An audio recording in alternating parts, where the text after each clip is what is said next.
Good morning students. Healy academy JRF YouTube channel में आपका हार्दिक स्वागत है।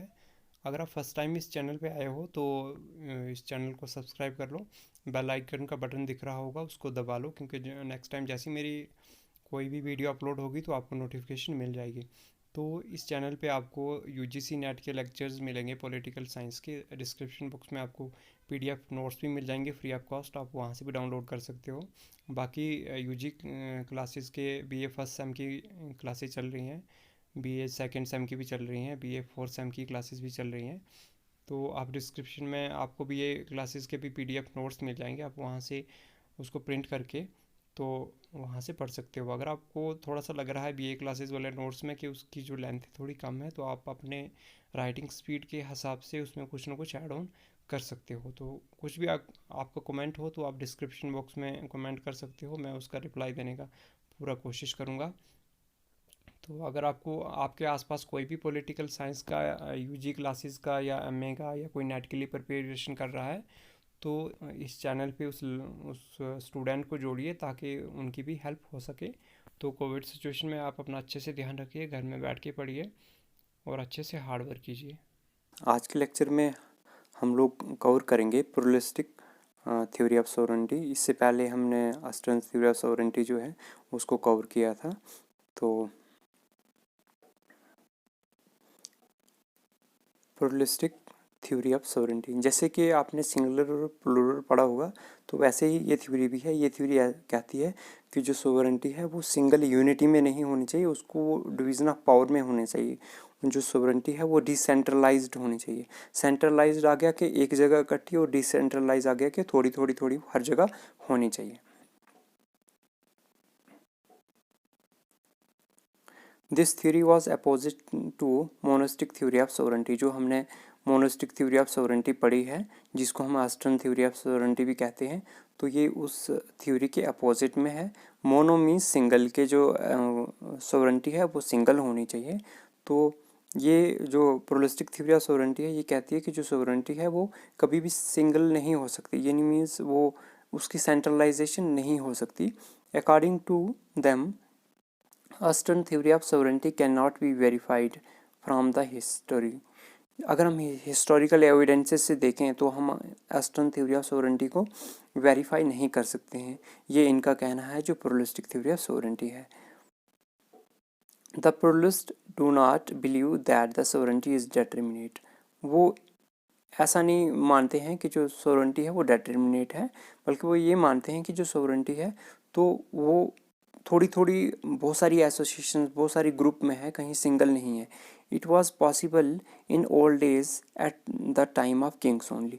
ये कहते हैं कि जो सोवरेनिटी कहाँ है उसको डेटरमाइन करने के लिए जो है आज के टाइम में हम क्लियरली नहीं कह सकते, लेकिन किंग्स जब हमारे यहाँ राजा हुआ करते थे तो राजा के टाइम हमें क्लियरली पता था कि हाँ जो सोवरेनिटी है वो किसके पास है, वो ऑब्वियसली किंग के पास है। लेकिन आज के टाइम में जो है ये पता करना, डिटरमाइन करना बहुत मुश्किल हो जाता है कि पर्टिकुलरली सोवरेनिटी है किसके पास। जैसे हम इंडिया के एग्जांपल लेते हैं, डेमोक्रेसी में तो कुछ लोग कहेंगे सोवरेनिटी जो है स्टेट के पास है, मतलब जो हमारा कॉन्स्टिट्यूशन है उसके पास है। कुछ लोग कहेंगे सोवरेनिटी गवर्नमेंट के पास है। कुछ लोग कहेंगे कि गवर्नमेंट को तो पीपल्स बनाते हैं। तो ये माना भी जाता है कि डेमोक्रेसी में जो सोवरेनिटी है वो किसके पास है, पीपल्स के पास है। तो प्लूरलिस्टिक थ्योरी ऑफ सोवरेनिटी का कहना ये है कि आज के टाइम में अगर हम सोवरेनिटी को डिटरमाइन करने की कोशिश करें कि एग्जैक्टली है कहाँ, तो वो मुश्किल हो जाता है। हाँ, पुराने टाइम में राजा महाराजा के टाइम में ये थोड़ा ईजी हो जाता था कि सोवरेनिटी किसके पास है, किंग के पास है।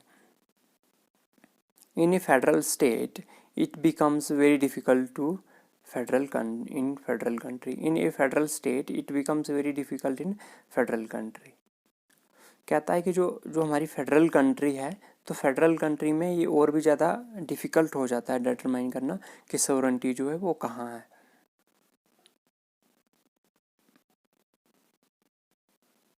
फिर आता है in federal country it is the constitution which is suppose to be sovereign.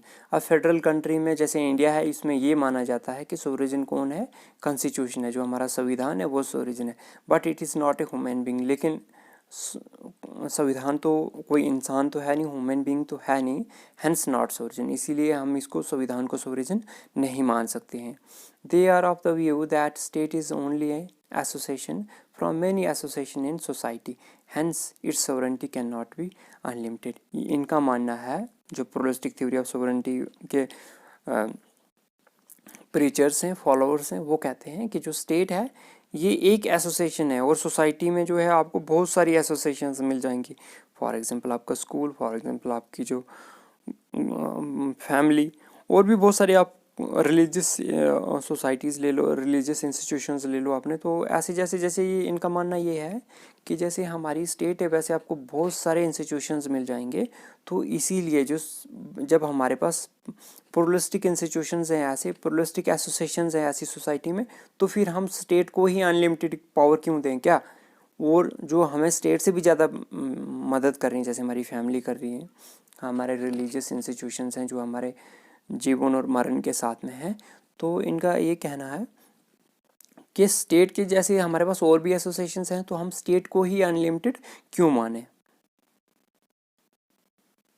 Unlike monistic theory, they believe that sovereignty is not the exclusive prerogative of state and is shared by the various groups and associations present in the society।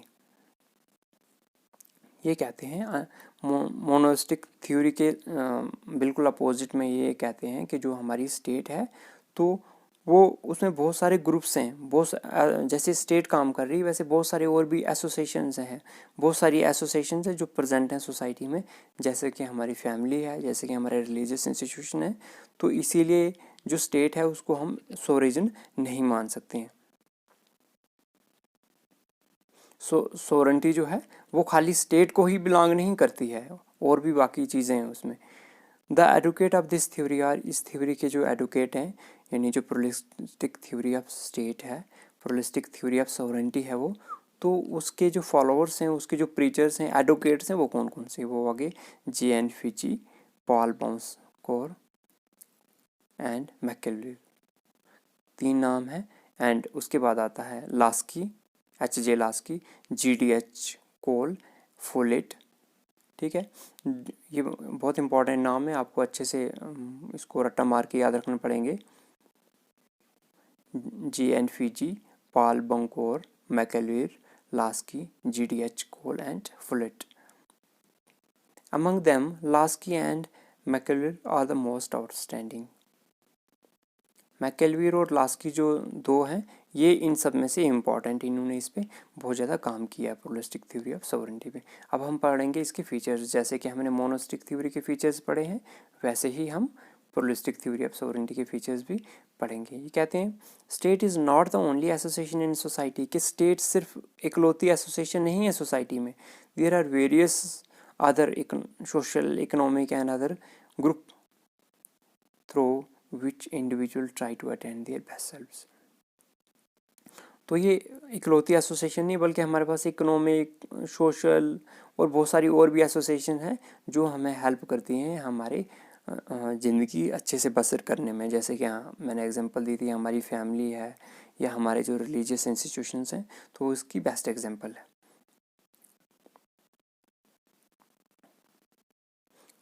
फिर उसके बाद आता है there are groups do not depend on state for their existence. और जो these groups, वो groups जो हैं, जैसे कि मैंने कहा कि फैमिली है आपकी, तो पहले फैमिली बनी फिर स्टेट बनी, ऐसा तो नहीं है कि पहले स्टेट बनी फिर फैमिली, नहीं। और रिलीजन पहले से है, स्टेट बाद में बनी। तो रिलीजियस इंस्टीट्यूशंस ले लो, आपकी फैमिली है, तो वो स्टेट पे डिपेंडेंट नहीं है अपने एग्जिस्टेंस के लिए, बल्कि स्टेट उन पे डिपेंडेंट है, वो बने उसके बाद ही स्टेट बनी। फिर तीसरा पॉइंट क्या है, public service rather than sovereignty is the essential characteristic of state. अब स्टेट की जो ज़रूरत है, जो एसेंशियल कैरेक्टरिस्टिक्स है स्टेट को क्या करना चाहिए, वो है पब्लिक सर्विसेज के, लोगों की वेलफेयर पॉलिसीज़ जो है स्टेट को, वो वेलफेयर पॉलिसीज़ अच्छे से चलानी चाहिए, ना कि सोवरेनिटी। सोवरेनिटी स्टेट का एसेंशियल कैरेक्टरिस्टिक नहीं है, सोवरेनिटी स्टेट के पास हो या ना हो, लेकिन स्टेट के पास क्या होना चाहिए, मतलब स्टेट वेलफेयर पॉलिसी, क्योंकि स्टेट का काम ही वेलफेयर पॉलिसीज़ करना है, तो स्टेट उसमें बिल्कुल फिट होनी चाहिए वेलफेयर पॉलिसीज़ करने में। द वेरियस एसोसिएशंस जैसे कि चर्च है, ट्रेड यूनियंस होती हैं, ETC are some important as state and must be autonomous as state.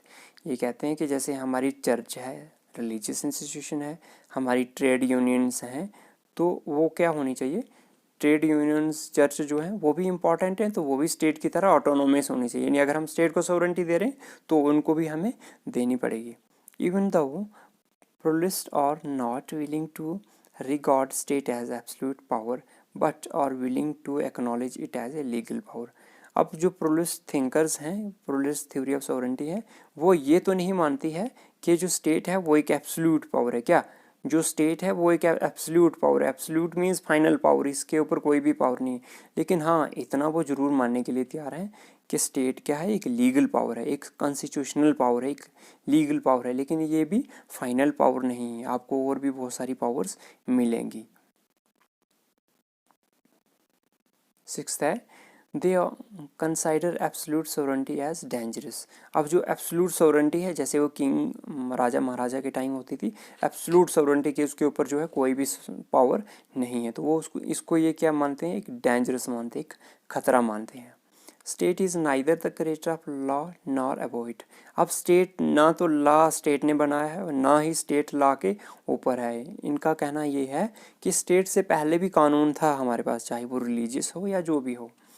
Law came to existence long before the state came. Law जो है बहुत पहले आ गया था, स्टेट के आने से बहुत पहले हमारे पास लॉ प्रेजेंट था सोसाइटी में।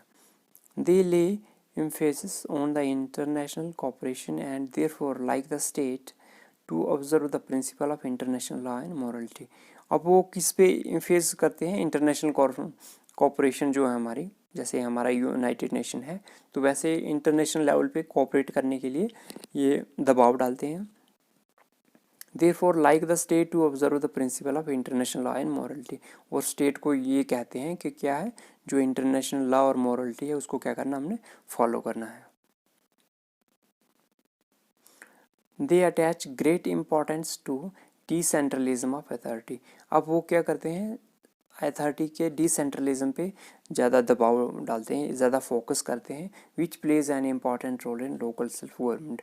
जो हमारे PRI इंस्टीट्यूशंस हैं, पंचायती राज इंस्टीट्यूशंस, तो या हमारे म्यूनिसिपलिटीज़ होगी, तो ये इसमें भी हेल्प करते हैं कि जो इनको डिसेंट्रलाइज पावर दी जाए। अब दो वर्ड होते हैं, एक सेंट्रलाइजेशन होता है या सेंट्रलिज्म होता है, एक डिसेंट्रलिज्म होता है। जो सेंट्रलिज्म है उसका मतलब होता है जो भी आपको लॉ मिल रहा है सेंटर से मिल रहा है। कहाँ से मिल रहा है, जो भी आपको लॉ मिल रहा है, एक सेंटर है जैसे, वही सबको कमांड दे रहा है, हर जगह वही कमांड दे रहा है। This is centralisation. जो भी आपको कानून मिल रहा है तो आपको सेंटर से ही मिल रहा है। ज़्यादातर जो हमारी यूनिटरी कंट्रीज होती हैं ये वहाँ होता है। जो फेडरल कंट्री हैं, जैसे हमारी इंडिया है, फेडरल कंट्रीज़ वो होती हैं जहाँ एक केंद्र सरकार होती है, एक राज्य सरकार होती है। तो यूनिटरी कंट्रीज़ वो होती हैं जहाँ केंद्रीय सरकार ही होती है। तो सेंट्रलिज्म का मतलब होता है कि जैसे केंद्र से, सेंटर से जो आपको आदेश आ रहा है आप वही करोगे। उसके अगेंस्ट में हमारे पास आता है डिसेंट्रलिज्म। डिसेंट्रलिज्म में क्या है, हर किसी के पास जो है एक संविधान ने पावर दी होती है अथॉरिटी की, ये कुछ डिसीजन देता है, कुछ ये देता है, कुछ ये देता है, कुछ ये देता है। मीन्स यह इसमें क्या है, डिसेंट्रलाइजेशन है, सेंट्रलाइजेशन नहीं। इसकी बेस्ट एग्जांपल है डिसेंट्रलाइजेशन की, डिसेंट्रलिज्म की, कि जो हमारे पंचायती राज इंस्टीट्यूशंस है ना, जो हमारी पंचायत हैं, तो पंचायत को जो पावर्स दिए हैं गवर्नमेंट ने, कुछ पावर्स जो पंचायत को दी हुई हैं गवर्नमेंट ने, तो वो क्या है, डिसेंट्रलिज्म किया है, डिसेंट्रलिज्म ऑफ अथॉरिटी किया है। कि जो हमारे पंचायती राज इंस्टीट्यूशंस है, चाहे वो हमारे सरपंच हैं, वार्ड मेंबर हैं, तो उनके पास कुछ पावर है, कॉन्स्टिट्यूशनली उनके पास पावर है, तो वो हो गया डिसेंट्रलिज्म। तो कंट्री की प्रोग्रेस के लिए डिसेंट्रलिज्म जो है एक बहुत इंपॉर्टेंट चीज़ मानी जाती है। जो हमारे इंडिया में PRI इंस्टीट्यूशंस हैं वो एक बेस्ट एग्जांपल है डिसेंट्रलिज्म की। तो आप PPT वॉच करने के लिए आपका धन्यवाद। अगर किसी भी बच्चे को कोई प्रॉब्लम है तो कमेंट सेक्शन में कमेंट कर सकता है। पूरे लेक्चर को अच्छे से रिवाइज करो, अगर कहीं भी कोई प्रॉब्लम है तो आप मेरे से पूछ सकते हो, मैं ट्राई करूँगा आपकी क्वेरीज़ का रिप्लाई करने का। Thank you. और अपना अच्छे से ध्यान रखिए, घर के अंदर बैठ के पढ़िए, अपना अच्छे से ध्यान रखिए।